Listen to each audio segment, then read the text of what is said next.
네, 미래 컴퓨팅 환경에 대비한 계산 복잡도 기반, 코드 기반 암호 안전성 검증 기술 개발 내용에 대해서 발표하도록 하겠습니다. 그래서 6차년도 현황을 먼저 보면은 기존의 3종에서 2종으로 줄었고 HQC가 빠졌습니다.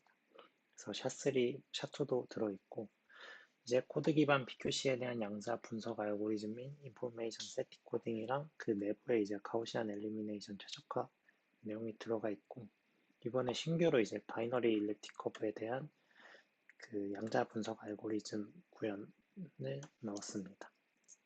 신규 내용부터 먼저 살펴보면은 저희는 이제 바이너리 ECC 상에서의 포인트 에디션 최적화를 통한 신규 양자 암호 분석을 수행했습니다.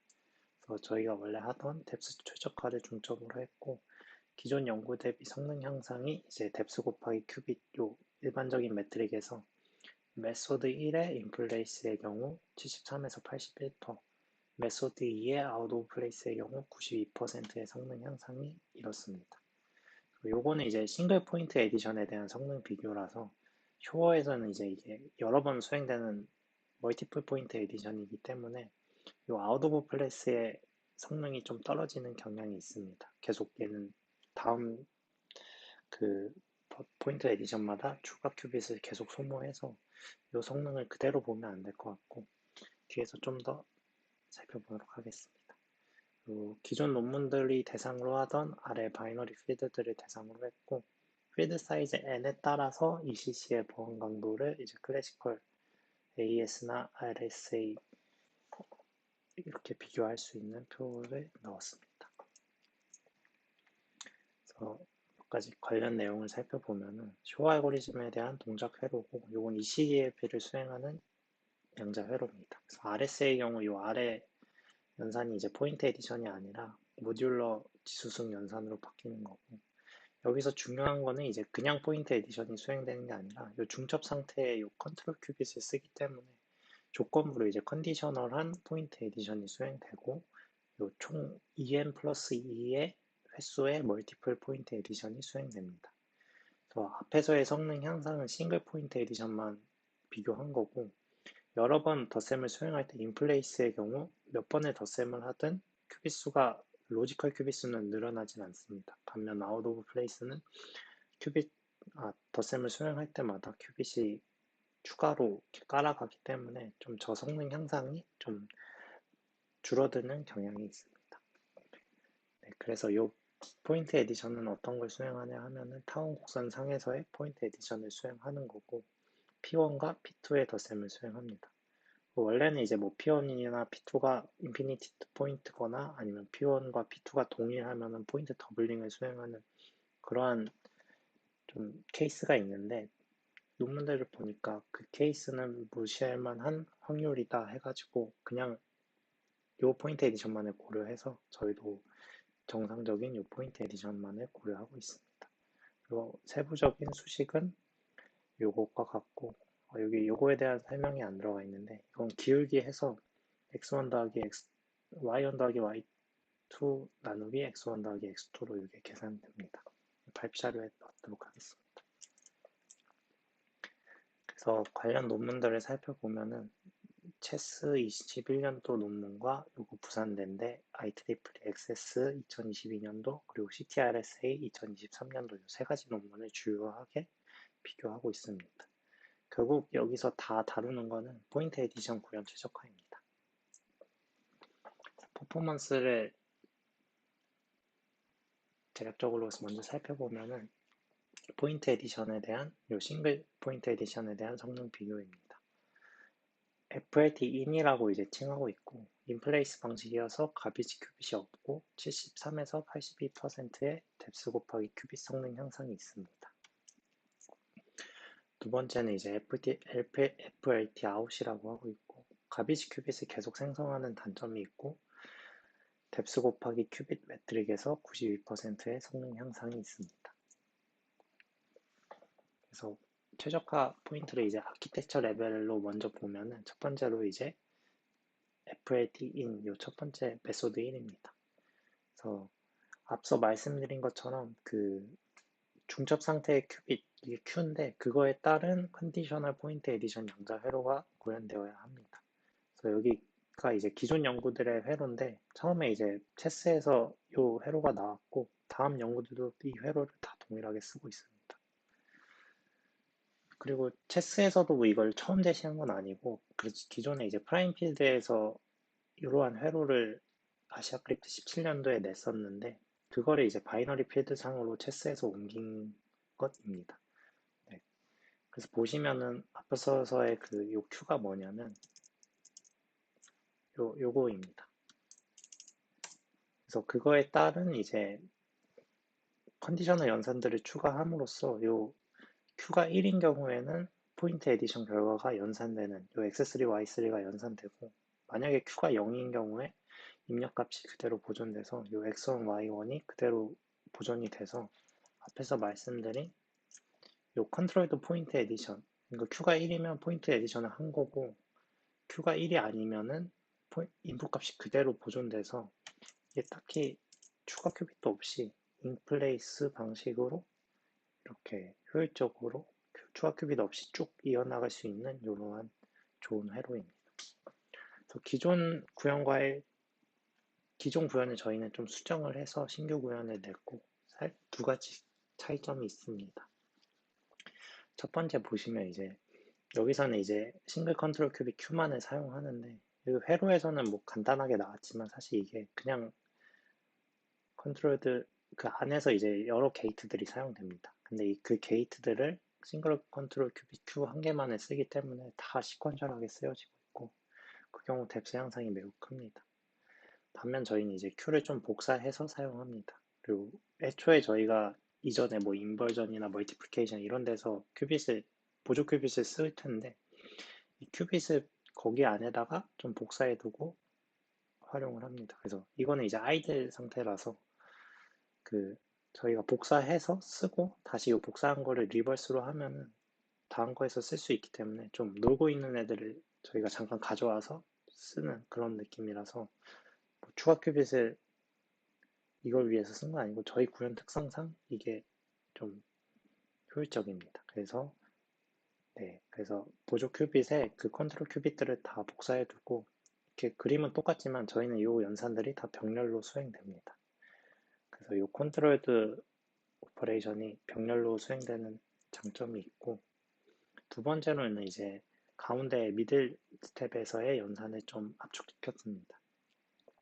자세히는 설명을 안 나오지만 차이점을 보면은 기존 구현의 경우 세 번의 이제 컨디셔널 오퍼레이션스가 요 큐빗에 따라서 수행이 됩니다. 근데 저희는 이제 좀 요 프리컴퓨티드 리조트에서 연산값을 좀 한쪽에 몰아놓고 컨디셔널 오퍼레이션을 한 번에 수행하고 그거 리버스 연산도 한 번에 수행하는 여기도 리버스 연산하는데 동일하게 리버스 연산도 한 번에 수행하는 이런 방식을 써서 뭐 사실 여기서는 이제 하나만 살펴보면은 이 제곱 람다의 제곱값이랑 그냥 람다 값을 이렇게 더하는 게 있는데 사실 람다 제곱 연산할 때 이건 리니어 연산이어서 람다 제곱이랑 람다 제곱 플러스 람다 한 결과를 스퀘어링 하는 거랑 스퀘어링은 아니지만 그러니까 똑같은 리니어 연산을 좀 수행을 할 수가 있습니다. 그래서 여기서도 사실 이렇게 안 하고 요 제곱 연산할 때 플러스 람다 결과값을 연산하게 할 수 있는데 그런 고려가 없었던 것 같고 그런 것도 하고 뭐 a 플러스 x2도 여기 넣고 이렇게 해가지고 한 번에 이렇게 해서 컨디션 오퍼레이션을 한 번으로 줄였습니다. 두 번째 메소드 2는 FAT 아웃입니다. 좀 직관적으로 이제 계산을 하는 방식이고 앞에서는 이제 Q에 따라서 X1, Y1이냐, X3, Y3냐를 계산했지만 여기서는 이제 Q랑 무관하게 인풋 값은 그대로 놔두고 아웃풋인 X3, Y3를 무조건 아웃풋 큐빗에 계산을 합니다. 그리고 마지막에 이제 요 컨트롤 큐빗 Q 값에 따라서 수합을 할지 말지를 정해서 인풋 값을 쓸지 아니면은 그 새로 연산한 X3, Y3 값을 쓸지를 결정을 합니다. 요 컨트롤드 수업도 카피하는 건 똑같이 들어가고 있습니다. 그래서 이게 보시면은 앞에서는 이제 인플레이스를 하겠다 해가지고 부가적인 연산들이 들어가서 두 번의 디비전, 두 번 제곱, 두 번 곱셈이 쓰이는데 FAT 아웃은 한 번의 디비전, 스퀘어링 한 번, 멀티플리케이션 한 번, 그리고 컨트롤드 오퍼레이션 횟수도 적어가지고 게이트랑 회로 뎁스가 낮아집니다. 근데 요 아웃풋 큐빗 안 쓰는 거를 소개시킬 방법이 없어서 얘네는 이제 그냥 버려집니다. 그러다 보니까 이 뒤에 포인트 에디션을 계속 수행하면서 버려지는 큐빗이 생겨가지고 큐빗 수가 늘어나는 단점이 있지만 회로 복잡도가 낮은 장점도 있습니다. 이거는 참고 자료로 넣었고 메소드 1, 2에 대한 스텝별로 그 연산 결과들을 비교한 표입니다. 그래서 알고리즘 1의 경우 Q가 1이나 0에 따라서 컨트롤드 오퍼레이션 때문에 연산값이 다릅니다. 반면 알고리즘 2 FAT 아웃의 경우 연산을 똑같이 수행하다가 막판에 이제 수합을 할 건지 말 건지를 결정합니다. 그래서 아키텍처 레벨에서는 설명이 끝났고 그 안에 이제 컴포넌트 레벨을 가면은 제일 먼저 스퀘어링입니다. 스퀘어링은 이제 바이너리 필드 상에서 제곱 결과에 대한 모듈러 리덕션에 따라서 저희가 이렇게 행렬을 구성할 수 있습니다. 그래서 A가 이렇게 있을 때 A 제곱을 했을 때 모듈러 리덕션 한 결과를 결국 똑같이 그 바이너리 행렬로 표현을 할 수 있습니다. 그래서 이거를 좀 확장하면은 A의 제곱을 할 때 이거 회로를 두 번 할 게 아니라 요 A의 제곱에 대한 결과 행렬을 이렇게 미리 한 번에 만들어 두고 요 행렬을 기반으로 이제 연산을 수행할 수 있습니다. 그래서 앞에서 말씀드린 것처럼 A의 제곱 플러스 A도 할 수 있는 게 요거에다가 이제 요 행렬을 여기다가 이제 XOR 하면은 A의 제곱 A 플러스 A이기 때문에 이렇게 네, 선형 연산을 이렇게 효율적으로 할 수 있습니다. 그래서 구현 방법은 기존에는 이제 앞서서 구현들은 다 이제 PLU분의 인플레이스 방식을 사용하고 있습니다. 그리고 뭐 PLU 말고도 뭐 그 선형 연산에 한 최적화 기법, FSA에서 많이 나오는 그런 기법들을 통한 인플레이스 구현을 할 수 있고 두 번째 방법으로는 저희가 쓰는 건데 바이너리 값에 따라서 아웃풋 큐빗을 깔고 요 1값에 따라서 인풋을 그냥 넘기는 아웃 오브 플레이스 구현입니다.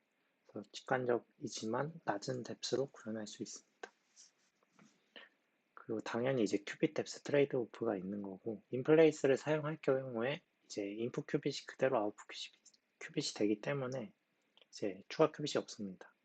반면 높은 뎁스를 보여주고 있고 아웃 오브 플레이스의 경우 이제 아웃풋 큐빗을 쓰지만 낮은 뎁스로 스케일링 연산을 수행할 수 있습니다. 그래서 요거는 이제 그 XGLBG는 이제 FSE 확계에서 나온 최적화 기법인 거고 이제 행렬이 커지면은 그 기법을 못 써서 이제 큰 행렬은 이제 가우스 조르단이나 PLU 같은 일반적인 구현 기법을 쓴 결과입니다. 그래서 그래서 아웃 오브 플레이스는 이제 아웃풋 큐빗을 깔면서 하긴 하는데 여기 보면 가로치고 리유즈 있는데 저희 자주 하던 것처럼 이제 쓴 아웃풋 큐빗을 초기화시켜서 재사용하는 그런 기법을 인버전에서 사용합니다. 그리고 여기서 이제 나이브 저희 기법에서 나이브랑 뭐 컴파일러 프렌들리 이렇게 나눴는데 나이브는 이제 그냥 행렬이 이렇게 주어졌을 때 아웃풋 큐빗에다가 이 바이너리 값에 따라서 아웃풋 큐빗을 완성하는 이런 단계를 보여주고 있고 이것도 이제 ASS 하던 거랑 동일하게 좀 컴파일러 최적화 버그 이런 거에 기반으로라서 이런 식으로 나이브하게 하지 않고 좀 인풋 큐빗이랑 아웃풋 큐빗을 좀 이렇게 좀 독립적으로 이렇게 잘 설계를 해주면은 컴파일러가 최적의 뎁스를 잘 찾아냅니다. 반면 이렇게 막 하나의 아웃풋 큐빗에 인풋 큐빗을 계속 다 이렇게 넘기다 보면은 최적의 뎁스를 잘 못 찾아줘서 저희는 이제 잘 할 수 있도록 스텝 1을 이렇게 대각선으로 아웃풋 큐빗 다 하나씩 할당하고 다음 스텝 2는 또 이렇게 검사해서 아웃풋 큐빗 하나만 다 이렇게 신한테 넘겨줘서 이렇게 하면 컴파일러가 뎁스를 잘 찾아서 그렇게 하면은 뎁스가 이렇게 줄어든다라는 것을 뜻합니다. 요거는 제가 프로젝트 Q랑 Q스킷이랑 Q샵 모두에서 다 확인해 봤는데 네, 동일한 현상이 나옵니다. 두 번째로 이제 멀티플리케이션입니다. 저희는 이제 의사에서 발표한 그 카라추가 양자 곱셈 기법을 활용하고 있고 이 특징은 많은 안실라 큐빗을 사용하지만 폴리뎁스랑 풀뎁스가 매우 낮다입니다. 보시면은 다양한 곱셈 기법들이랑 비교를 하고 있고 요 위에 곱셈들이 이제 이전 연구들에서 사용한 곱셈입니다. 그래서 큐빗은 높지만 폴리뎁스와 뎁스가 낮고 다른 데서 이제 풀뎁스를 보고하고 있지 않지만 풀뎁스가 요 뎁스에 비해 훨씬 높아지지만 저희는 폴리뎁스가 애초에 낮아서 풀뎁스를 추정해도 큰 차이가 없습니다. 다음은 이제 디비전입니다. 인버스를 구해가지고 디비전 연산을 하는 건데 이제 체스에서 이제 처음으로 FLT 요 페르마의 소정리에 기반한 디비전 양자 회로 구현 방식이랑 그 유클리드 알고리즘에 기반한 그 구현 방식 두 개를 놨었는데 유클리드는 이제 큐빅 최적화에 효율적이어서 체스 논문에서는 두 개 다 구현하고 결국 유클리드를 썼는데 그 이후 연구들 두 개에서는 반대로 이제 이 FAT 기반의 디비전 양자의 회로를 사용했고 저희도 이걸 사용하고 있습니다. 그래서 애초에 유클리드는 저희 목적이 안 맞아서 선택을 하지 않고 다음과 같이 이제 요 지수승, 높은 지수승을 계산하면 인버스를 계산할 수 있는 요 FAT 기반의 디비전 양자 회로를 구현했습니다. 이걸 계산하기 위해 스퀘어링이랑 멀티플리케이션이 여러 번 사용되고 있고 저희 구현 특징으로는 이제 안에서 사용되는 제곱 연산을 수행하는 데 있어 두 개의 아웃풋 큐빗을 교대로 재사용하고 있습니다. 원래는 하나만 써도 되는 건데 이걸 이제 하나만 쓰게 되면은 이 스퀘어링 연산에 대한 리버스로 초기화를 할 때 다음 스퀘어링이 기다려야 되기 때문에 이 뎁스 오버헤드를 제거하려고 두 개를 사용해서 얘는 초기화할 때 얘는 수행하고 얘는 수행했던 애 다시 초기화할 때 앞에서 초기화했던 애 다음에 사용하는 요 원래 쓰던 그 쉘로우 테크닉 그대로 사용했습니다. 두 번째 특징은 이제 원래 이제 기존 토폴리 그 카라추바 곱셈의 경우 저희가 안실라셋을 많이 사용하는 안실라 큐빗을 많이 사용하는 단점이 있는데 이게 이제 여러 번의 곱셈을 수행할 때 그 안실라 큐빗 초기화가 별로 비용이 안 높고 간단해서 그 쉽게 초기화한 안실라 셋을 재사용할 수 있습니다. 그래서 특히 이렇게 FAT 기반의 인버전 구현에서 효율적이라는 특징이 있습니다. 그 결과 이제 디비전이 사실 포인트 에디션에서 가장 높은 비용을 차지하는 연산이고 이제 파라미터가 낮은 n은 8일 때는 뎁스큐빗에서 31%의 성능 향상을 보여주고 있고 그 외에 이제 좀 커지는 경우에 72에서 78%의 성능 향상을 보여주고 있습니다. 그래서 앞에서 사용하는 이제 스케어링이랑 인벌전, 곱셈, 뭐 디비전 이걸 조합을 해서 그리고 아키텍처까지 조합을 해서 최종 포인트 에디션을 할 수 있고 성능 비교를 하면은 이제 메소드 1 FLT2에서는 73에서 81, 메소드 2에서는 92%의 향상을 얻었습니다. 그래서 결국 저희는 싱글 포인트 에디션을 구현을 한 거고 쇼 알고리즘을 적용하면은 간단하게 이제 2n 플러스 2를 곱하면 됩니다.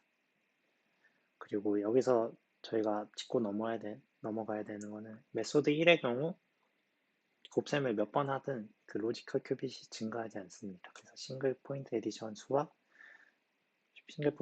큐빗 수가 동일하다는 장점이 있고 아웃 오브 플레이스의 경우 포인트 에디션마다 추가 큐빗을 사용하고 하는 단점이 있습니다. 그래서 그 큐빗 수를 보면은 이거는 발표 자료 수정하도록 하겠습니다. 큐빗 수를 보면은 FAT2인의 경우 그 싱글 포인트 에디션의 큐빗 수와 동일하지만 아웃의 경우 그 파라미터 사이즈가 커질수록 2n 플러스 2가 커져가지고 요 큐빗 수가 증가하는 단점이 있습니다. 하지만 회로 복잡도가 훨씬 낮고 그리고 하나 또 고려해야 되는 게 이 큐빗을 사실 전체 회로에서 쓰는 게 아니고 처음부터 이 큐빗 수가 쓰이는 게 아니라 결국 쌓여서 이게 쓰이는 거고 그 전에 이제 여기서 활동 안 하는 큐빗들도 많기 때문에 좀 그런 것도 고려해야 되지 않나 생각하고 있습니다. 그래도 결국 보면 그래도 FAT인이 좋은 것 같습니다. 그리고 이건 추가적인 결과인데 이거 안 넣으려다 넣은 건데 그 윈도잉 기법입니다. 이건 이제 다 된 구현에다가 이제 이론적인 방법으로 비용을 줄이는 것입니다. 그래서 윈도잉 기법이라 해서 큐램이 필요한 구현 방법입니다.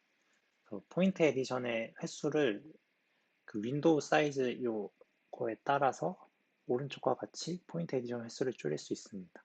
그래서 뭐 내부 원리로는 뭐 룩업 테이블을 퀀텀 룩업 테이블을 활용해서 포인트 에디션 수를 줄일 수 있다 하는데 좀 그런 거는 좀 설명만 놓고 이해는 못했고 좀 수식적으로만 접근했습니다. 그래서 이 최적의 윈도우 사이즈를 찾아야 되는데 그러면 요거를 높인다고 무작정 좋은 게 아니라 윈도우 사이즈가 커지면은 룩업 테이블이 더 많이 필요한 거고 요 룩업 테이블을 구성하는 비용 또한 존재합니다.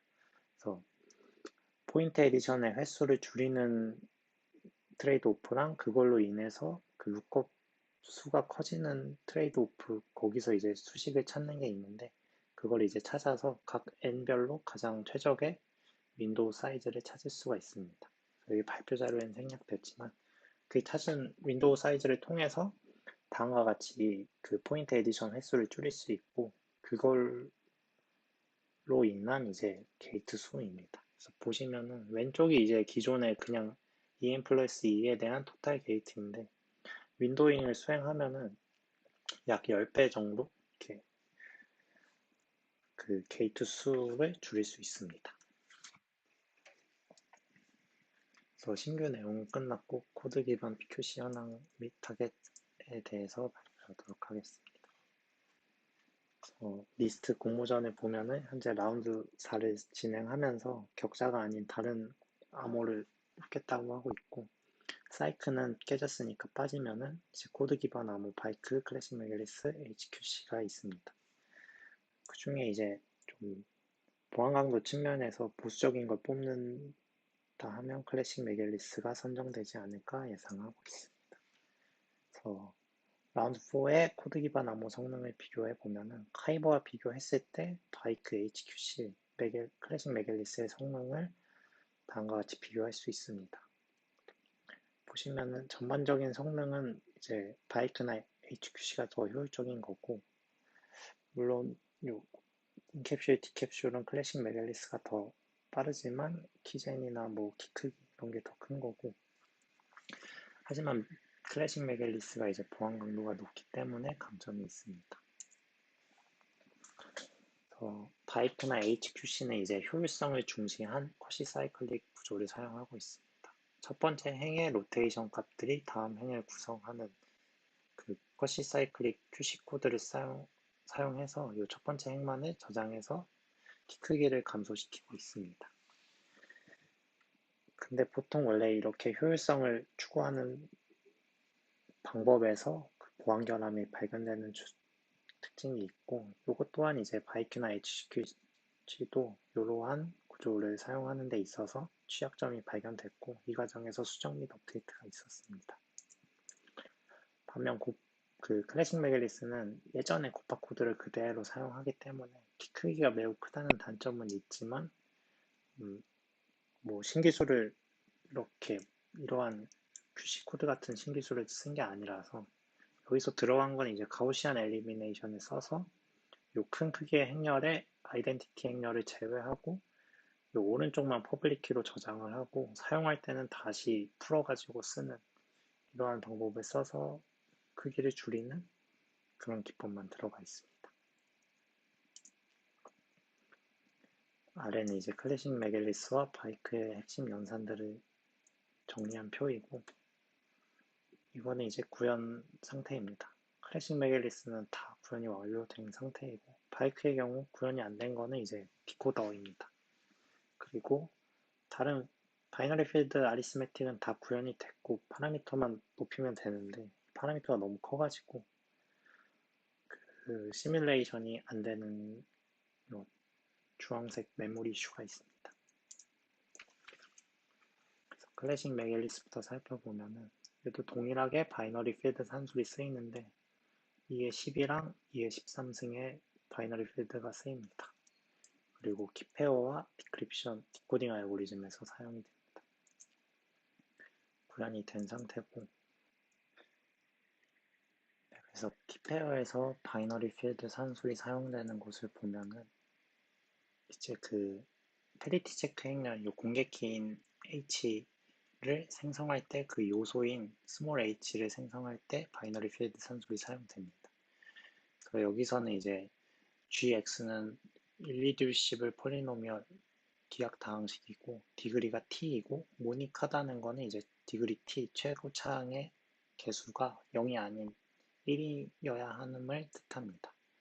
그리고 이제 디스팅트 엘리멘트 해가지고 이 필드상에서의 원소들을 뽑는 건데 이제 서로 겹치지 않는 다 겹치지 않게 독립적으로 뽑아야 합니다. 그래서 여기서 비용을 비교를 해보면 바이너리 필드에서 에디션 스퀘어링이 가장 낮고 그 다음 멀티플리케이션, 그 다음 인버전이 가장 높음을 알 수 있습니다. 그래서 에디션의 경우 이제 단순 XOR이기 때문에 시납 게이트만으로 구현할 수 있고 스퀘어링은 이제 제곱 연산에 대한 모듈러 리덕션을 이제 시납 게이트로 수행하는 구현입니다. 그래서 이렇게 위치가 바뀌는 건 로지컬 스왑으로 구현하고 이제 실질적인 모듈러 리덕션을 시낫으로 구현해서 스퀘어링 연산을 구현할 수 있습니다. 두 번째는 이제 멀티플리케이션이고 멀티플리케이션은 이제 위사 곱셈 기법을 적용을 합니다. 그래서 앞에서 말씀드린 것처럼 카라초바 알고리즘을 사용한 토폴리 뎁스 1의 곱셈이고 많은 보조 큐피트를 사용하긴 하지만 매우 낮은 뎁스입니다. 오른쪽은 이제 8비트 곱셈을 수행할 때 비용 비교입니다. 다음은 인버전입니다. 그 앞에서의 바이너리 ECC만큼 뭐 스케어링을 이렇게 막 교대로 사용한다거나 뭐 내부 모듈러 리덕션을 이렇게 최적화한 건 아닌데 개념은 동일하게 이제 여기서 이제 멀티플리케이션을 사용하면은 여러 곱셈에서 이전 곱셈의 안시라 큐비트를 재활용해서 인버전을 효과적으로 수행할 수 있습니다. 그래서 이토수지 기반의 8비트 곱셈 인버전 구현을 예시로 들었고 곱셈을 수행할 때 다음 곱셈들에서 이전 곱셈에서 사용한 안시라 큐비트들을 재사용할 수 있습니다. 그래서 클래식 맥앨리스 필드인 12, 13비트에 대한 양자 회로 비용을 보면은 아래와 같습니다. 다음에 이제 인크립션 부분입니다. 인코딩이라고 하고 이제 클래식 맥앨리스에서 이제 행렬과 벡터의 곱셈을 수행하는 부분입니다. 구체적으로 암호문은 C제로를 계산할 때 공개키 H와 랜덤 벡터 E를 곱하는 연산을 수행을 합니다. 이제 앞에서 이제 요 아이덴티티 행렬을 버릴 수 있는 시스테매틱 폼을 구축을 했고 이제 공개키 T로부터 다시 행렬 H를 구축을 합니다. 그리고 랜덤 벡터 E를 뽑고 요 인코딩을 수행을 합니다. 그 인코딩의 핵심은 행렬 퍼블릭 키와 랜덤 벡터 E를 곱해서 신드롬 값 C를 계산하는 연산입니다.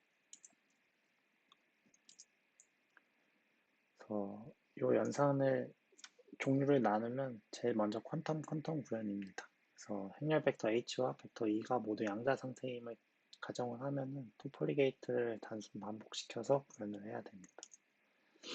하지만 이 행렬 H는 그 공개키이기 때문에 콘스턴트로 볼 수 있고 그 경우 이제 클래시컬 퀀텀 구현으로 분류하면은 이제 다음과 같이 구현할 수 있습니다. 요건 이제 아웃 오브 플레이스 구현 방식인데 아웃풋 큐빗을 깔고 이 클래시컬 행렬에 대한 비트 값에 따라서 퀀텀을 시납시켜주면서 오른쪽과 같이 구현할 수 있습니다. 그래서 추가 큐빅과 시납 게이트를 사용해서 비트 값 1에 맞춰서 시납을 수행해서 신드롬 값을 계산할 수 있습니다. 다음도 이제 클래시컬 퀀텀 구현인데 이제 PLU 분해를 사용한 인플레스 구현입니다. 요 구축된 클래시컬 비트로 구축된 행렬에 대해서 PLU 분해를 수행을 할 수 있습니다. 그러면 이제 로어 매트릭스랑 어퍼 매트릭스가 생성이 되고 그 값에 따라서 이제 인풋 값에 대해서 시납 게이트를 자기들끼리 수행을 해서 인풋이 결과값이 되는 인플레이스 연산을 수행할 수 있습니다. 그래서 요건 예시로 이제 어퍼 매트릭스 값에 따라서 그 인플레이스 연산을 수행하는 거고 로어 매트릭스, 어퍼 매트릭스, 그리고 뭐 퍼뮤테이션 행렬은 로지컬 수합으로 수행을 해서 이렇게 인플레이스 연산을 수행할 수 있습니다. 자원을 비교해보면은 이제 작은 크기의 행렬을 대상으로 했을 때 결과입니다. 그래서 인플레이스가 아웃 오브 플레이스보다 오히려 뎁스가 더 적고 이런 경향이 있는데 이건 낮은 작은 행렬에서 나온 특이한 케이스이고 행렬이 커지다 보면은 아웃 오브 플레이스의 뎁스가 더 낮고 PLU가 더 높습니다. 그리고 큐빅 수의 차이가 있고 시나리오는 이제 공개키이기 때문에 클래시컬 퀀텀이 적합합니다. 그래서 앞에서 말씀드린 것처럼 그 행렬이 커지다 보면은 이러한 결과가 원래 나와야 합니다.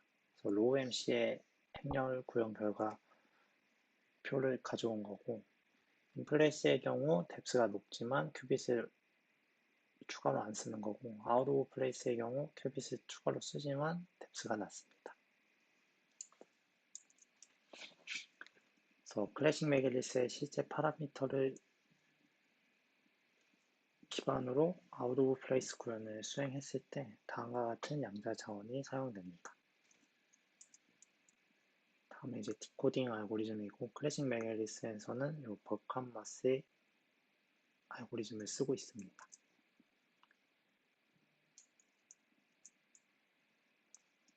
그래서 이 신드롬 값 인코딩으로 생성된 신드롬 값으로부터 비밀 벡터 1을 복구하는 단계이고 이 버컨 메시 디코딩 알고리즘을 사용합니다. 여기서도 이제 앞서 구현한 바이너리 필드 산술이 사용되고 멀티플리케이션 인버전이 반복됩니다. 그래서 이게 이제 그 디코딩 알고리즘의 스텝이고 보시면은 이 멀티플리케이션이랑 인버전, 멀티플리케이션 이런 식으로 수행이 됩니다. 앞서 구현한 멀티플리케이션과 인버전을 사용해서 구현을 했습니다. 그리고 클래식 매길리스의 파라미터를 대상으로 수행을 했을 때 요거에 대한 매우 많은 양자 자원이 필요합니다. 그리고 세 번째, 네 번째 파라미터의 그 비용이 같은 이유는 요 뒤에 128, 요게 오류 개수인데 요거에 따라서 그 알고리즘의 스텝 복잡도가 달라져서 요건 앞에 파라미터는 다르지만 요 뒤에 게 똑같아서 비용이 똑같습니다.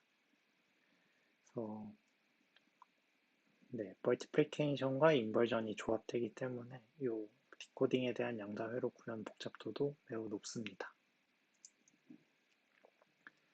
그래서 최종적으로 바이너리 필드 산술 그리고 그 인코딩 그리고 디코딩 요거에 대한 결과표입니다. 다음은 샤2, 샤3 양자 구현입니다. 샤3의 경우 이제 코드 기반 PQC의 인캡슐, 디캡슐에서 사용되는 해시 함수입니다. 그래서 저희가 구현한 회로로 요 쉐이크나 샤3 384 이걸 확장하는 거는 그렇게 어렵지 않기 때문에 그리고 이것도 구현이 되어 있긴 합니다. 샤3를 사용해서 이 인캡슐, 디캡슐을 수행할 수 있습니다. 이렇게 클래식 매길리스와 바이크에서 쉐이크와 샤3가 사용되는 거고 샤2, 샤3를 보면은 적진 않지만 이제 AS랑 비교해서 양자 컴퓨터상에서 연구가 그렇게 활발히 되어 있지는 않습니다. 샤2는 이렇게, 샤3는 이렇게 연구 논문들이 존재합니다. 샤2 먼저 구현 동향을 보면은 이 별표가 이제 가장 높은 성능을 보여주는 양자 회로입니다. 기존 구현들의 경우 모두 다 큐비트를 절약하기 위한 좀 인플레이스 구조의 아키텍처가 제시되었습니다. 샤2의 경우 키 스케줄이랑 라운드 함수에 덧셈 연산이 많이 사용되기 때문에 이 양자 덧셈기가 비용을 많이 차지하고 그것 때문에 이제 샤3보다 더 많은 양자 비용이 소모됩니다. 그리고 결국 최적화 포인트는 이 덧셈들을 얼마나 효율적으로 구현하는지에 따라 최종 회로 성능이 결정됩니다. 16년도 이제 아미의 논문을 보면은 덧셈의 크리티컬 패스가 14이고 추후 2018년도에 킴 에덜의 크리티컬 패스는 10으로 개선되었습니다. 그래서 최초 구현이 이제 16년도에 아미 에덜의 구현인데 구현 기법이 이렇게 상세하게 적어지진 않는데 이제 여기서 덧셈 연산이 많이 사용되는 이유는 그 덧셈에 사용된 안실라 큐비트를 초기화하려고 그 리버스 연산을 수행을 합니다. 그래서 이제 주황색으로 인해서 추가적인 덧셈 연산이 쓰이기 때문에 이 양자 덧셈기에 대한 크리티컬 패스가 높아지고 있습니다. 그래서 최초 구현인 만큼 이 세 구현 중에 가장 낮은 성능을 보여주고 있습니다. 두 번째로 이제 킴 에돌의 구현을 보면은 앞에서의 구현과는 달리 추가적인 리버스 연산을 수행하지 않습니다. 사실 여기서도 할 필요 없는데 좀 구현을 못한 거고 이걸 안 하면은 이제 크리티컬 패스 7로 10인데 잘못 나왔습니다. 이것도 수정하겠습니다. 그 크리티컬 패스 10으로 이 덧셈 연산을 구현할 수 있습니다. 그래서 전반적으로 기존 연구에 비해서 큐비트 줄였고 뎁스도 줄인 결과를 보여주고 있습니다. 마지막으로 이제 여기에 이제 에트리 논문인데 여기서는 이제 라운드를 하나만 보는 게 아니라 이번 라운드랑 다음 라운드 것까지 붙여가지고 이제 이 덧셈 연산들의 연결성을 세부적으로 분석을 했습니다. 그래서 64라운드인데 이러한 특징 때문에 거기서는 65라운드라는 표현을 쓰고 있고 그 현 라운드의 일부 덧셈이 다음 라운드와 같이 병렬로 실행되는 구조를 보여주고 있습니다. 그래서 이게 이제 크리티컬 패스인데 요 그 베리어 안에 덧셈들은 다 병렬로 수행돼서 그 크리티컬 패스 3만으로 이제 샤투 양자 회로를 구현을 합니다. 그래서 되게 낮은 수치이고 심지어 인플레이스이기 때문에 낮은 큐빗 수와 동시에 낮은 토폴리 뎁스의 성능을 보여주고 있습니다. 이번에 구현한 거는 이제 퀀텀 캐리 세이브 에더를 활용한 거고 그 여러 개 멀티 오퍼랜드 덧셈에 대해서 캐리 세이브 에더를 활용하기 때문에 총 11개의 덧셈에 대해서 캐리 세이브 에더를 적용을 합니다. 그래서 결과적으로 이제 크리티컬 패스가 1과 2 사이에 있는 샤투 양자 회로를 구현했고 가장 낮은 뎁스의 양자 회로를 보여주고 있고 뎁스는 매우 낮지만 큐빗은 반대로 제일 높습니다. 다음은 샤3 양자 회로 구현입니다. 요거 이제 2024년도에 퀀텀 인포메이션 프로세싱의 에트리 논문이 올라왔고 그게 이것 중에 가장 높은 성능을 보여줍니다. 첫 번째로 이 샤2뿐만 아니라 여기 논문에서 샤3도 구현이 나왔고 샤3의 경우 샤2랑 비교해서 간단하기 때문에 여기서 제시된 양자 회로는 인플레이스 구조의 샤2 양자 회로입니다. 그래서 앞에서 아웃풋 연산, 아웃풋 큐빗을 깔고 앞에서 연산을 수행하고 그 아웃풋을 통해서 인풋을 초기화시키는 그리고 인풋을 초기화시킨 걸 또 다음에 재사용하고 뭐 아웃풋도 사용했으면 다시 초기화시켜서 이 라운드 회로가 쭉 이어지는 인플레이스 구조입니다. 그래서 1600, 1600씩 깔아서 3200개의 큐비트만이 사용됐지만 이 리버스 연산의 오버헤드로 인해서 회로 뎁스가 증가하고 있고 많은 양자 게이트가 사용되었습니다. 그래서 하나 더 보면은 이제 이 세타 인버스가 매우 비효율적인데 여기서 쓰이는 세타는 17600의 시납 게이트인데 결과값을 사용해서 입력값을 초기화하려다 보니까 세타 인버스에서 매우 많은 시납 게이트가 사용되고 있습니다. 여기서도 별로 좋지 않은 구현인 게 결국 리니어 연산이기 때문에 이런 식으로 구현할 바에는 PLU 분해로 그냥 인플레이스로 구현하는 게 더 효율적입니다. 다음은 2022년도의 두 가지 논문입니다. 이 두 논문 모두 내부 연산을 최적화하는 구현이라서 샤스리 양자 구현이 메인이 아닙니다. 샤스리가 간단하기 때문에 이 자신들의 그 알고리즘을 통해서 샤스리의 요 카이 연산을 최적화하였습니다. 요거를 최적화해서 그 구현이 구체적으로 명시되어 있지는 않는데 요거를 이제 최적화해서 최종 비용을 추정을 했습니다. 그 결과 이제 기존 구현은 이제 적은 큐비트, 높은 뎁스 및 게이트인데 방금 살펴본 그 두 논문은 토프리 뎁스를 최소화했고 그냥 아웃플레이스로 그냥 큐빅 깔면서 해가지고 이러한 결과가 나왔습니다. 저희 구현에서는 이제 뎁스 최적화를 수행합니다. 아웃 오브 플레이스 라운드 연산을 수행하면서 이제 그 수행했던 라운드를 간격을 두고 리버스를 수행하는 인터벌 아키텍처를 사용합니다. 그래서 L라운드 간격으로 정상 라운드 연산과 요 리버스 연산을 병렬로 수행합니다. 그래서 이건 3라운드 간격인데 3라운드 간격으로 앞에서 했던 걸 리버스하고 리버스에 대한 뎁스 오버헤드가 싫어서 새로 큐빗을 깔면서 이제 정상 라운드도 병렬로 수행합니다. 그래서 이로 인해서 이제 리버스 연산으로 인한 뎁스 오버헤드는 없지만 그래서 이제 최소 뎁스를 제공할 수 있으면서 이 리버스한 큐빗을 재사용하기 때문에 큐빗 수를 감소시킬 수 있습니다. 그래서 방금은 아키텍처 레벨이었고 이거는 이제 모듈 컴포넌트 레벨에서 보면은 선에는 세타를 아래와 같이 최적화를 합니다. 그래서 샤스리의 세타 연산은 요 위의 수식과 같고 인풋들의 썸 값이 인풋에 XOR 되는 연산을 수행합니다.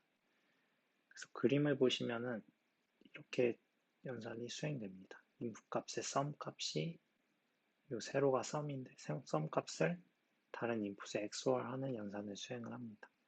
저희는 여기서 요 썸 값들을 한 번에 아웃풋 큐빗에 준비해 두고 그 썸 값을 사용해서 전체 인풋 값을 업데이트를 합니다. 그 결과 이제 다른 연구들에 비해서 시납 게이트가 적고 추가 큐빗을 쓰지만 이것도 재사용을 할 수가 있습니다. 그래서 낮은 뎁스로 구현도 할 수 있습니다.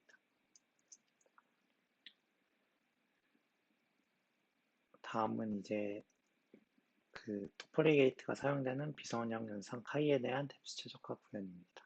아래와 같이 이제 여기서 엔드 연산이 사용되는 거고 직관적으로 그냥 인풋 요 엔드 연산을 한 번에 수행하려고 인풋에 필요한 모든 요소들을 미리 복사해 둡니다.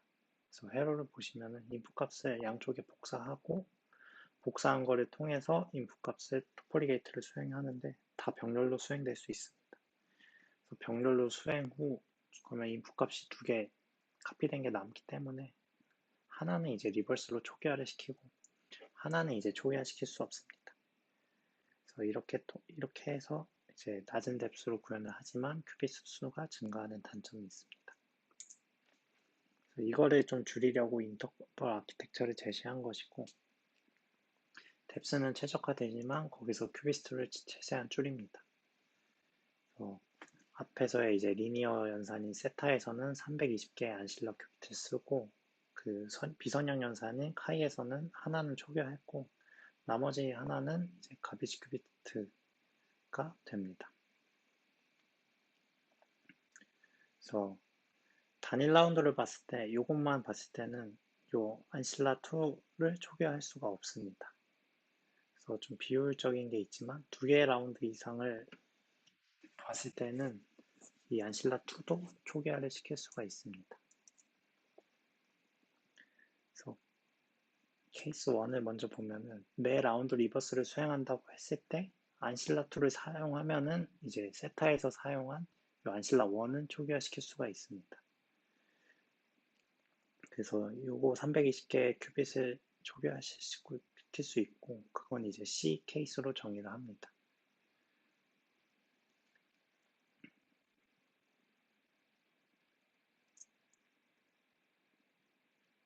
그리고 두 번째는 이제 두 라운드 간격으로 리버스를 수행하는 경우에는 이게 이제 라운드 2인데 안실라 4를 사용해서 안실라 3을 초기화할 수 있고 안실라 4를 또 사용해서 그 전 라운드에 안실라 2 그리고 안실라 1도 초기화할 수 있습니다.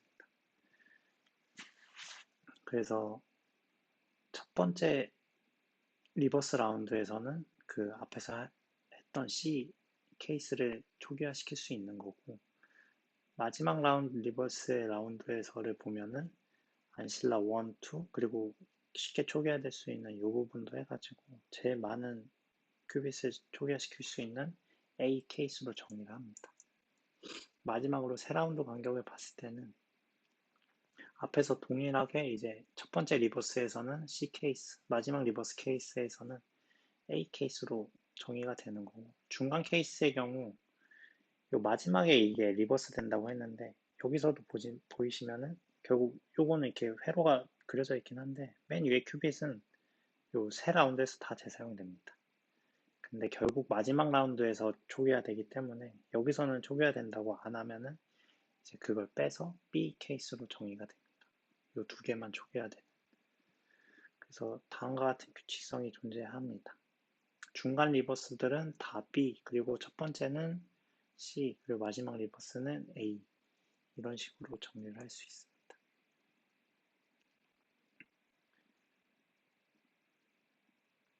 그리고 하나 더 해야 되는 거는 이제 정상 라운드 동작을 위해서 리버스를 수행할 때 이제 새로운 인스턴스를 같이 깔아야 합니다. 그리고 여기서는 이제 그럼 정상 라운드를 할 때 직선 리버스로 초기한 요 C 큐빗을 다음 라운드 4에서 사용할 수 있고 뭐 라운드 5에서는 요 A를 그대로 사용할 수 있고 라운드 6에서는 C를 다시 사용할 수 있고 반면에 제일 처음 라운드 3에서는 쓸 게 없기 때문에 새로 다 깔아야 되는 이런 케이스가 있습니다. 그래서 이런 거를 계산을 하다 보면은 다음과 같은 수식이 나옵니다.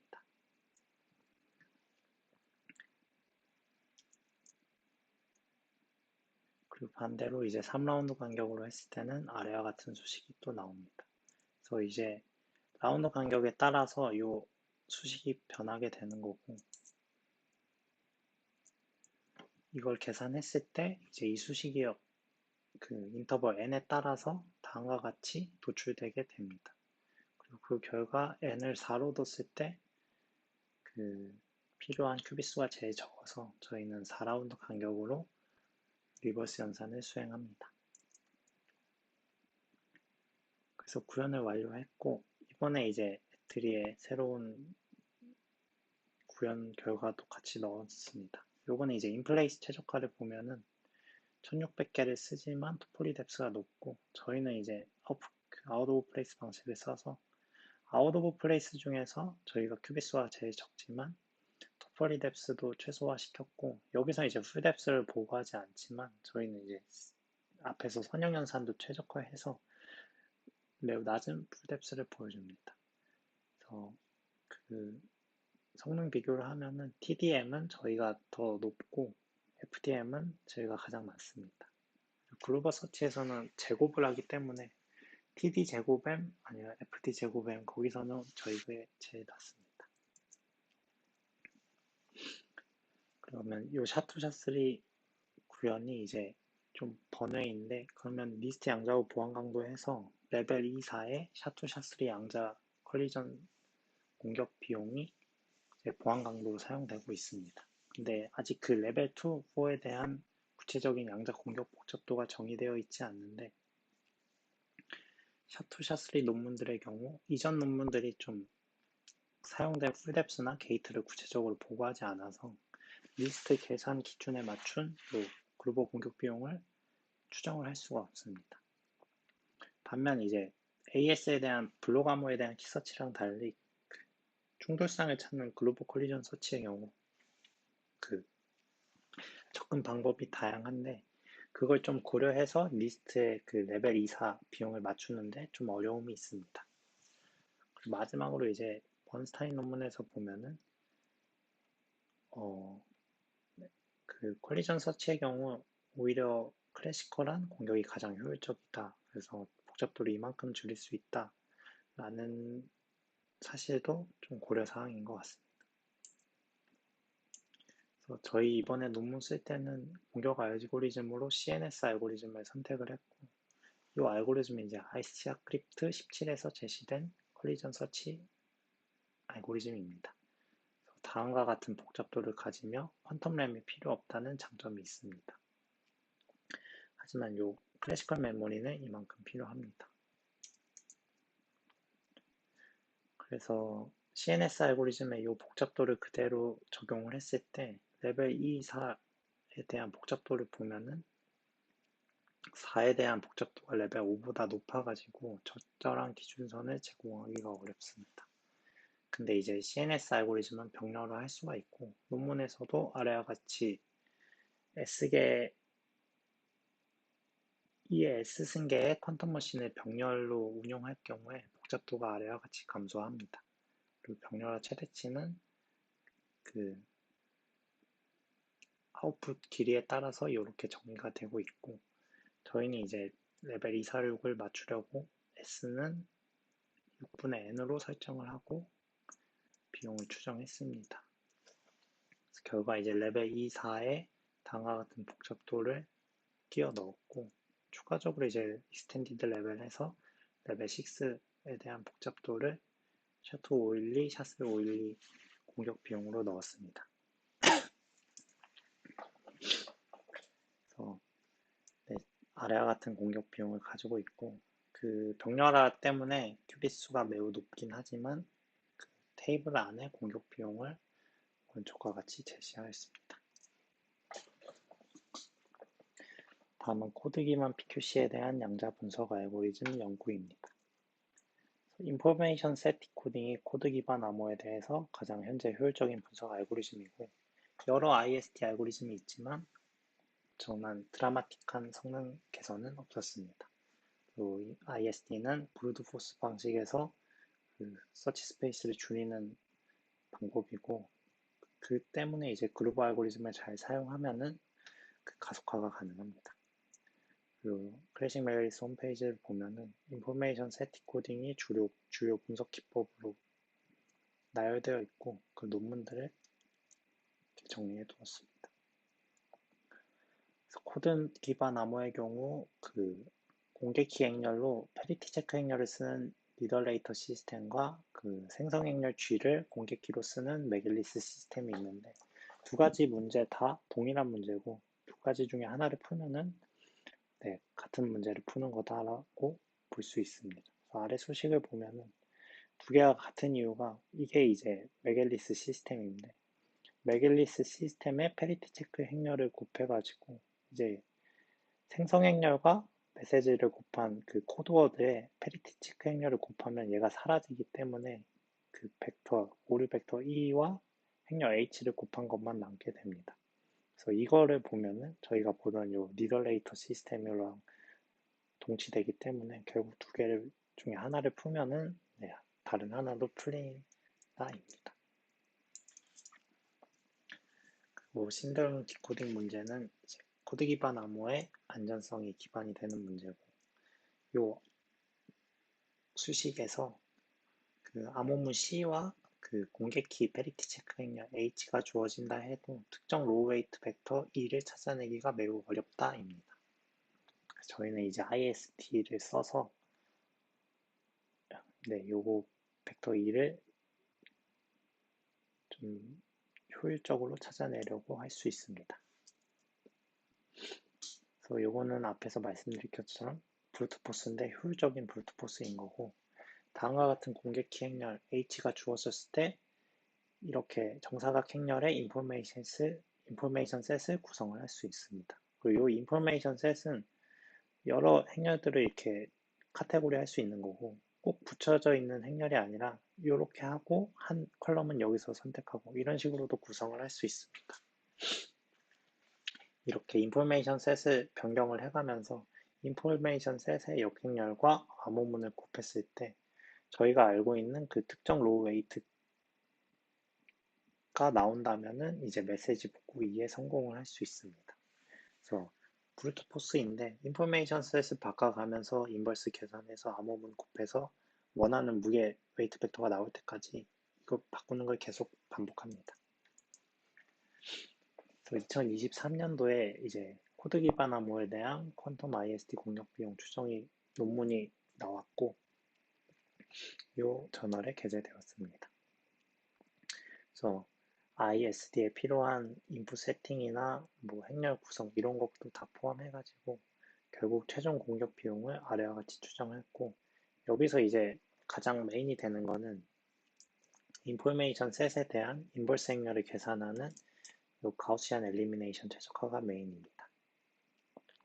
결과를 살펴보시면은 AS보다 큐빗도 훨씬 더 많이 필요한데 토탈 게이트와 토탈 뎁스 또한 훨씬 높고, 심지어 이 토탈 뎁스와 토탈 게이트는 그 토폴리 게이트를 분해하기 전의 비용입니다. 그래서 실제로 분해하면 더 높은 비용이 필요합니다. 그래서 퀀텀 인포메이션 셋 디코딩을 보면은 이제 처음으로 이제 인포메이션 셋을 이제 무작위로 변경하는데 저희는 그러면 무작위로 변경하는데 저희는 그럼 중첩 상태의 인포메이션 셋이 필요합니다. 그래서 이 컬럼들을 무작위로 선정하는 데 있어 해당 논문에서는 딕스테이트 기법을 사용해서 이 중첩 상태의 인포메이션 셋을 준비합니다. 요거는 이제 새롭게 제시한 기법이 아니라 기존의 양자 컴퓨팅 관련 논문에서 이러한 인풋을 준비하기 위한 기법이 있는데 그걸 그대로 썼습니다. 그래서 이렇게 할 경우 이제 중첩 상태의 웨이트를 만족하는 큐빅 벡터를 생성할 수 있는데 이걸 어떻게 하냐면 특정 웨이트, 이 n-k 웨이트를 만족하는 벡터들을 중첩 상태로 준비하게 되면은 그 1의 위치에 따라서 저희가 인포메이션 셋, 그 컬럼에 대한 인포메이션 셋을 중첩 상태로 준비할 수 있습니다. 그래서 웨이트 n-k 벡터가 중첩으로 존재하면은 그 컬럼들도 중첩 상태로 이렇게 구성해서 인포메이션 셋을 준비할 수 있습니다. 그래서 n비트에서 n-k가 3이다 할 때 아래와 같이 x게이트를 이렇게 3개를 바꾸고 뭐 이러한 구현 기법을 사용하면은 이제 5큐빗 벡터인데 웨이트가 3이 무작위로 존재하는 이러한 중첩 상태의 벡터를 구현할 수 있습니다. 앞서 말씀드린 것처럼 이렇게 특정 웨이트를 중첩 상태라서 이게 다 중첩 상태긴 한데 이런 식으로 하나 특정 지어서 컬럼들을 뽑아서 인포메이션 셋을 구성을 할 수 있습니다. 여기서는 실제로 구현한 건 아니고 그 해당 논문의 요 딕스테이트를 구현할 때 필요한 양자 자원들을 인용해서 사용을 했습니다. 여기 이제 nbit 벡터에서 특정 웨이트 벡터를 구축하는데 필요한 양자 자원들입니다. 다음은 이제 그럼 인포메이션 셋의 중첩 상태를 준비했으면 가우시안 엘리미네이션을 수행하는 양자 회로를 구현해서 이 인포메이션 셋에 대한 인버스를 또 중첩 상태로 준비할 수 있습니다. 가우시안 엘리미네이션은 인포메이션 셋이 왼쪽과 같이 주어졌을 때 이 대각 행렬의 요소들을 전부 다 1로 만들 수 있다면 이제 이 행렬은 인버티블하고 시스테매틱한 폼을 형성할 수 있다라고 합니다. 그래서 원래는 이제 이렇게 왼쪽에 행렬을 깔고 오른쪽에 아이덴티티 행렬을 깔고 여기다 가우스 소거를 수행하는 연산을 오른쪽에 아이덴티티 행렬에도 수행을 하게 되면은 기존 왼쪽은 이 아이덴티티로 바뀌게 되고 오른쪽은 이제 왼쪽 h에 대한 인버스 행렬이 오른쪽에 생성되게 됩니다. 그래서 그러면 이제 요 인포메이션 셋의 요 상단 대각을 1로 구축하기 위해서 컬럼 바이 컬럼으로 먼저 검사를 합니다. 그래서 처음에 수합을 수행합니다. 제일 먼저 여기가 1을 만들어야 되는데 여기는 1이니까 넘어가도록 하겠습니다. 그래서 여기가 이제 0인데 요 1을 요쪽 로우와 수합 연산을 수행합니다.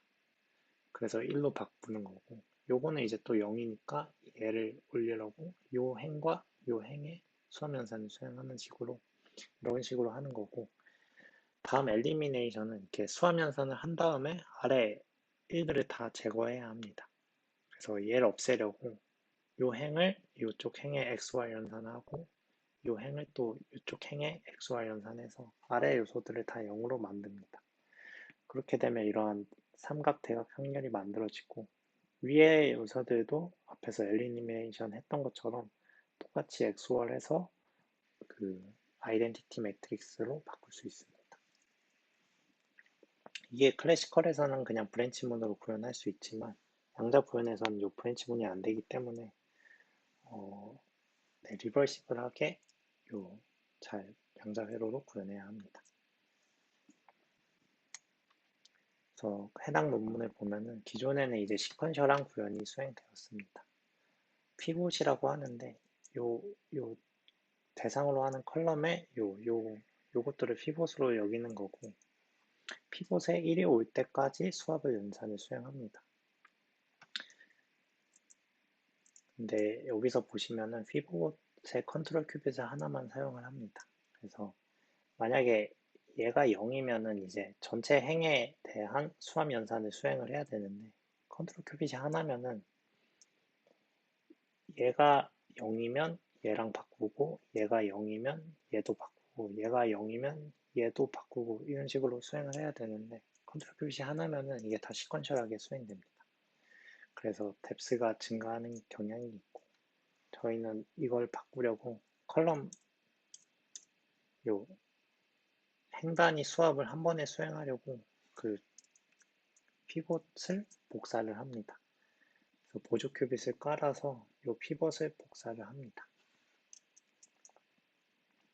그리고 이 복사한 피봇들을 사용해서 행단위의 수합을 병렬로 수행합니다.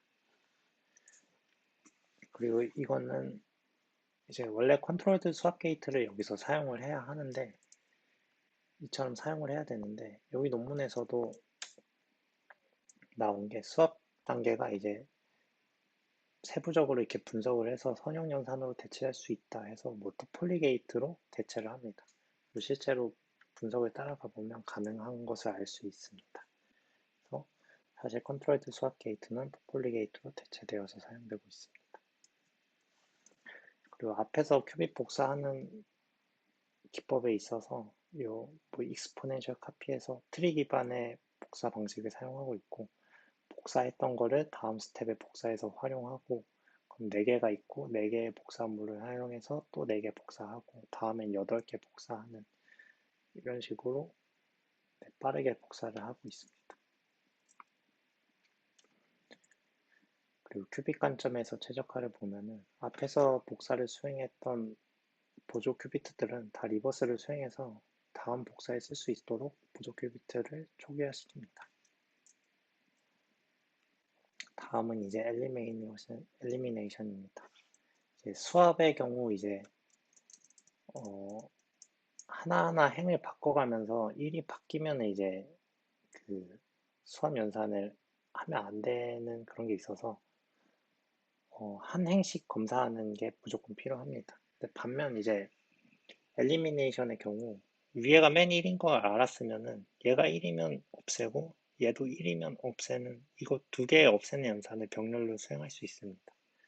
그러려면은 이제 앞서 했던 것처럼 당연히 이제 행 단위의 엘리미네이션을 수행하려면 얘를 이제 카피해야 되는 것도 다 필요한 거고 또 컬럼 단위의 병렬로 수행하려면 얘를 없앨 때 얘도 없애야 되니까 또 얘가 또 그러니까 얘를 없애기 위한 얘가 필요하고 얘를 없애기 위한 얘도 또 복사해서 필요해야 합니다. 복사가 2배가 되지만 병렬화도 2배로 이룰 수 있습니다. 보시면은 피벗을 제외한 원소들을 0으로 초기화시키는 단계고, 말씀드린 것처럼 수압은 행 단위로 차례차례로 연산되어야 하지만 엘리미네이션 같은 경우에 행들에 대한 병렬 연산도 가능합니다. 그래서 보시면 복사를 더 많이 하는 거 있고, 행과 열 단위의 엘리미네이션 연산을 한 번에 이 병렬로 수행할 수 있습니다. 이 빨간색이 이제 병렬로 수행되는 걸 뜻하고, 이제 빨간색이 이제 병렬로 연산됨을 뜻합니다.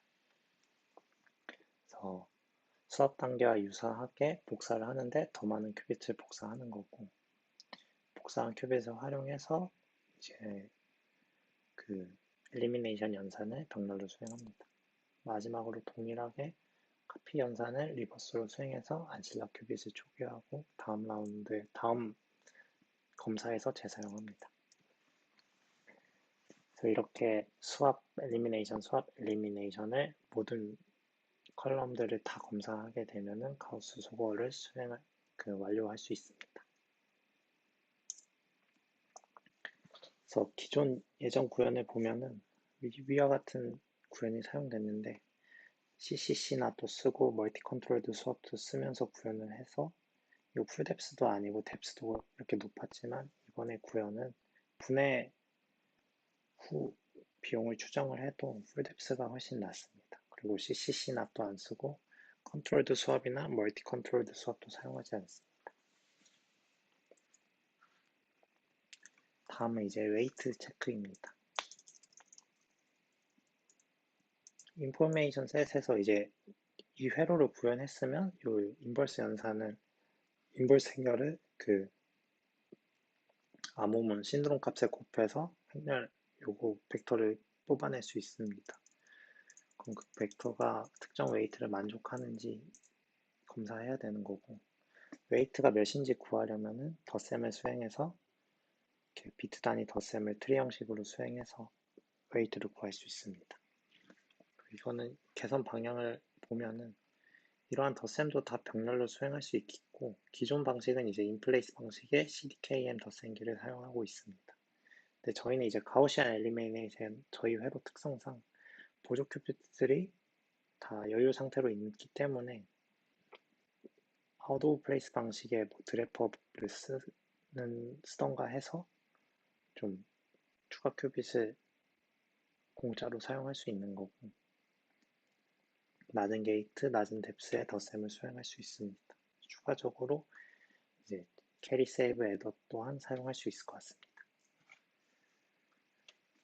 그래서 이렇게 중첩 상태의 인포메이션도 준비하고 그거에 대한 가우스 소거로 인버스 행렬을 신드롬에 곱해서 특정 벡터의 웨이트도 체크해서 그게 일치하는 경우 글로벌 오라클이 솔루션으로 반환을 합니다.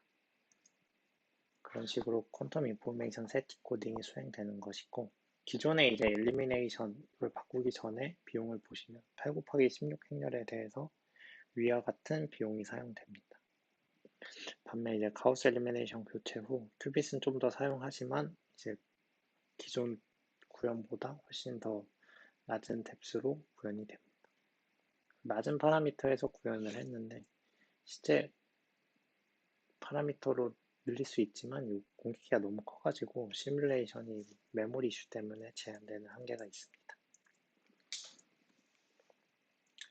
그리고 이 가우시안 엘리미네이션은 인포메이션 셋 디코딩뿐만 아니라 앞에서 이제 키페어에서도 사용됩니다. 앞에서 말씀드린 것처럼 그 공개키 클래식 메길리스에서 생성하고 왼쪽이 아이덴티티 행렬을 만드는 이 시스테매틱한 폼을 써서 오른쪽만을 공개키로 저장하는 이 기법을 쓸 때 가우스 소거를 사용합니다. 그래서 지금까지 된 걸로 목표를 세우면은 그 앞에서 ACM 저널 논문처럼 완전화된 글로벌 공격 회로 구현입니다. 그리고 추가적으로 뭐 덧셈이나 웨이트 체크나 이 부분도 더 최적화해서 전체 비용을 추정해야 할 것 같습니다. 최적화 타겟은 가우시안 엘리미네이션 비중이 가장 큰 거고 지금 최적화가 됐고 웨이트 체크 모듈이 추가적으로 최적화될 수 있을 것 같습니다. 그래서 마지막으로는 이제 논문에서 했던 것처럼 여기서 했던 것처럼 그 글로벌 공격 비용을 추정하고 리스트 보안 강도랑 비교를 할 수 있을 것 같습니다. 당연히 AS보다 높은 비용이 나올 것이고, 그리고 시뮬레이션이 이제 좀 글로벌 오라클 한 번 수행에 대한 양자 비용도 추정할 수가 없기 때문에 좀 불가능한 부분은 이제 휴리스틱하게 추정해야 할 것 같습니다. 그래서 코드 기반 암호에 대한 안전성 분석은 인포메이션 셋 디코딩 알고리즘이 메인이고, 이거는 클래식과 퀀텀 동일합니다. 그리고 앞에서 살펴본 바와 같이 클래식 메갤리스의 경우 키 사이즈가 매우 커가지고 이런 특징으로 인해서 양자 컴퓨터가 메모리가 매우 많이 필요합니다. 그래서 대규모 큐비트로 이어지는 거고, 부가적으로 요 가우스 소거나 웨이트 체크 등 요것도 되게 높은 비용을 사용합니다. 이러한 관점에서 봤을 때 코드 기반 암호는 양자 컴퓨터에 대한 내성이 충분한 것이고, 리스트 기준이 되는 AS보다 훨씬 높은 공격 비용이 필요합니다. 그리고 실제로 이제 김현지 논문에서도 봤던 것 같은데, 코드 기반 암호에 대한 공격 비용이 격자랑 그 MQ보다 훨씬 높았습니다. 이러한 특징 때문에 그런 것 같고, 그래서 이제 ISD가 아닌 뭐 새로운 공격 알고리즘이 새롭게 나오는 거 아닌 이상 현실적으로 퀀텀 측면에서도 공격 시도하기 자체가 매우 어렵다라고 볼 수 있을 것 같습니다. 다음은 바이크입니다. 바이크도 이제 바이너리 필드 산술이 전부인데 크기만 커졌고 앞에서 사용했던 연산들을 다 동일하게 사용하기 때문에 그렇게 차이가 없습니다. 그래서 전부 다 메모리 이슈 때문에 그 시뮬레이션이 어려운 점이 있고, 바이크의 경우 앞서서처럼 그 QC 코드를 사용합니다. 맨 위에 벡터의 로테이션 값들이 아래 행렬들을 구성하는 이러한 구조를 가지고 있고, 프라이빗 키 그리고 퍼블릭 키의 H는 프라이빗 키의 이러한 디비전 연산을 사용한 걸 퍼블릭 키로 사용하고 있습니다. 그래서 프라이빗 키의 경우 이제 스팔스 벡터라 해서 비트가 1인 위치를 저장해서 키 사이즈를 감소시키고 있습니다. 그리고 반면 퍼블릭 키 H는 이제 사용되는 필드 사이즈와 동일함을 알 수 있습니다. 바이크 키 생성을 보면은 앞에서의 그 랜덤감 스팔스 벡터를 사용해서 개인키 H0, H1을 생성하고 개인키 값의 디비전 값을 공개키로 사용합니다. 여기서 이제 인버전과 멀티플리케이션이 사용되는 거고, 3번 랜덤 벡터 생성은 부채널 공격을 방지해서 디코딩 실패 시 대체하는 값으로 사용됩니다. 그리고 앞에서 구현한 멀티플리케이션이랑 인버전을 그대로 쓸 수 있는 거고, 필드 크기 문제로 시뮬레이션이 불가능한 한계가 있습니다. 그래서 그닥 의미는 없는 것 같지만 필드 크기를 축소해서 그냥 회로 로직만을 구현해서 진행했습니다. 그래서 작은 필드에서의 그때의 기하당식 구조를 가져와서 디비전 연산을 한 결과 이러한 비용이 사용됩니다. 다음은 인코딩입니다. 바이크 인코딩을 보면은 이제 해시 함수를 통해서 에러 벡터 20, 21을 생성을 하고 20, 21 그리고 공격키 H를 통해서 암호문 C0를 계산합니다. 그래서 E1과 H를 곱할 때 멀티플리케이션이 쓰이는 거고 20와 그 멀티플리케이션 결과값을 더할 때 에디션이 사용됩니다. 동일하게 앞서 구현한 산수의 양자 회로가 사용되는 것이고, 이제 그 인코딩 단계에서 사용되는 해시 함수들의 경우 쉐이크 256, 샤3 384가 사용되고 있습니다.